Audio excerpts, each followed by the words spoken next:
Hopefully you guys are having a blessed day. I'm currently at work and I had to make a video because something that's been bothering me, like a big mistake that I made based on a small conversation that I had with an individual for about 5-10 minutes. A conversation that I don't know why nobody sat down with me when I was like 18 and said, listen, pay attention. I know you don't want to hear this, but pay attention.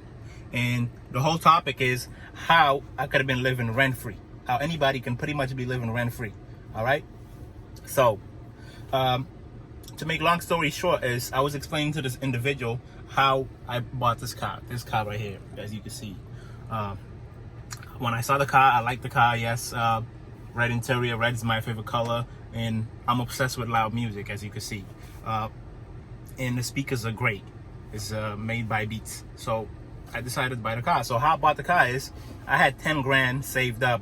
I was planning on buying a house, my first home, and in my mind, you need 20 grand at least to buy a house, right? And he corrected me that this is not the case. See, small details that I did not know that could have changed my life. So he was telling me how that 10 grand I could actually bought my first property. How even 7 grand I could have bought my first property, right? So most of us don't know this. Most people don't have no clue how much money it takes to buy your first property. So he was explaining there's a program called the First Buying a House program, basically, right? And I should have bought my first property using that money. And instead of putting 10 grand down to buy this house, which at the time was worth 20 grand. So now I'm making car payments.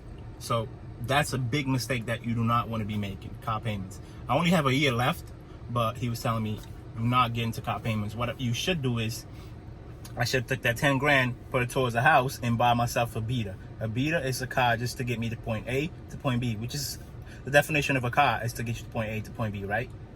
So for things like coming to work, obviously, going to pick up my son, definitely going to the gym after work, things like that.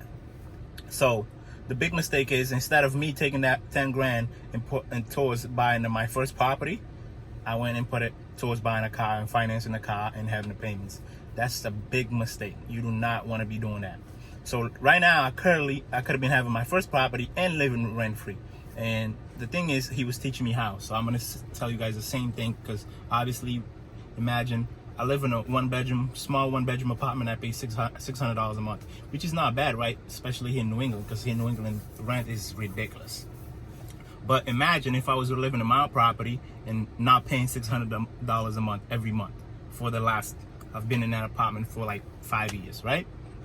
So hopefully this message that I'm about to send to you will help you not make the same mistake, because life is all about learning from your own mistakes and from other people's mistakes, right?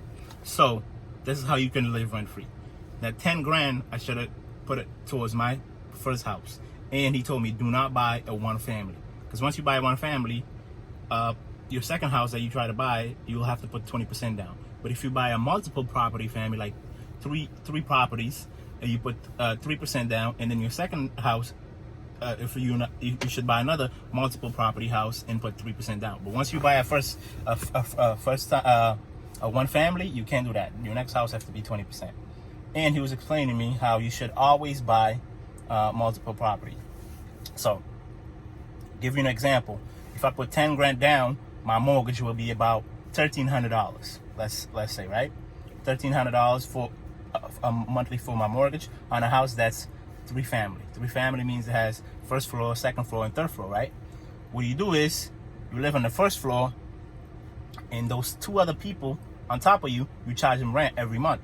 Now, here in New England, let's say the 2 people that live on top of me is in a 3-bedroom family, 3-bedroom apartment. In a 3-bedroom apartment here in New England, you can easily charge somebody from $800 to $1,000. If it's in Boston, I know people in Boston, downtown Boston, they will tell you they live in a 3-bedroom apartment. They'll pay like two grand just rent, which is ridiculous. So, as me, I'm a person. If I owned a house, I would not gonna kill people over the rent. So I'd probably charge them $800 to $900 on a 3-bedroom, right? So let's say I'm charging them $900 on a 3-bedroom, and my mortgage is $1,300. So the first person that's living on top of me is damn near paying my mortgage, right?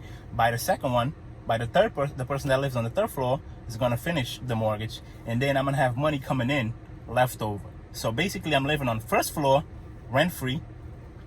Second floor, the person's paying $900.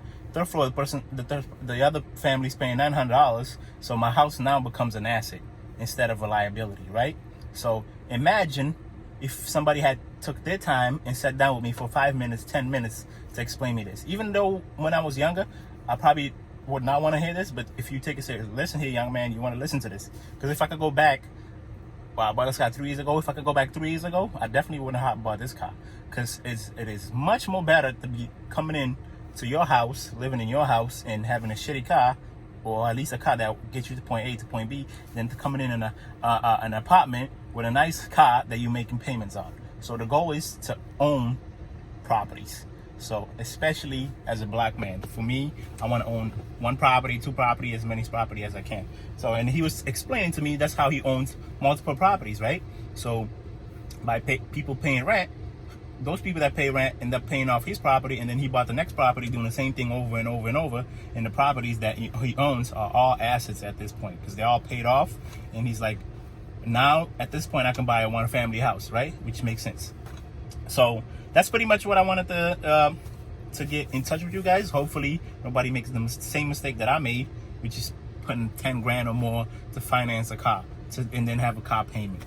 You do not want to do that. Buy yourself a house. The goal is to buy a house first, and then after a while you can buy yourself a nice car. All right, hopefully this message helps somebody. All right, guys, anyways, hopefully that helps. Hopefully you learned something new today, something that I wish I had learned 5 years ago, 10 years ago.